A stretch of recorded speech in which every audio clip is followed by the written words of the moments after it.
ஆத்ம வித்யா யோகாவின் ஆன்மீக நறுமணம் ஆக்கம் பெறும் நம் மனம்.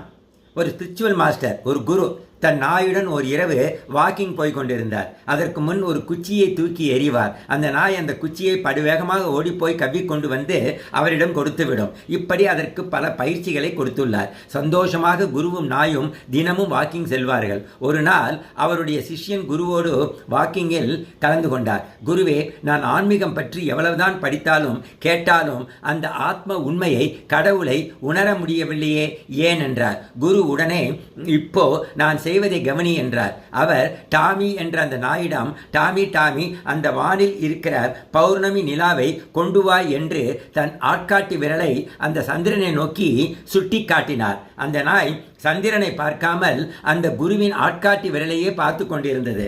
இதை பார்த்த சிஷ்யன், குருவே, நிலாவை கொண்டு வர உங்கள் விரல் காட்டிய நிலாவை பார்க்காமல் நாய் உங்கள் விரலையே பார்க்கிறது, இதனால் என்ன பயன் என்று கேட்டார். குரு, இதுதான் சிஷ்யா உன் கேள்விக்கு பதில். சுட்டி காட்டப்படும் விஷயத்தை விட்டுவிட்டு அதை சுட்டி காட்டும் கருவியை பிடித்து கொள்ளக்கூடாது.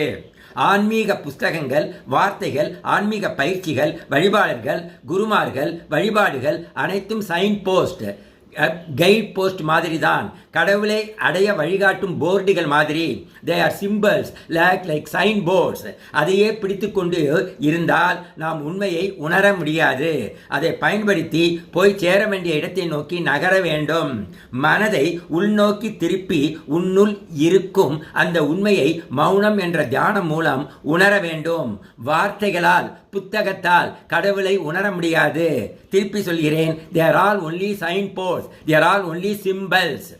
திருப்பதிக்கு போகும் வழி என்ற சைன் போஸ்டை பார்த்த பயணி ஒருவன் அதை பிடித்து கொண்டு திருப்பதிக்கு வந்துவிட்டதாக நினைத்து அங்கேயே தங்கிவிட்டானாம். திருப்பதி தான் இலக்கு, ஆனால் பயணியோ போர்டோடு தங்கிவிட்டான். நாமும் இப்படிதான் இருக்கிறோம். எதை அறிந்து கொள்ள வேண்டுமோ அதை அறிந்து கொள்ளாமல் அதை அறிந்து கொள்ள பயன்படும் கருவிகளை பிடித்து தொங்கிக் கொண்டிருக்கிறோம். இறைவா நன்றி.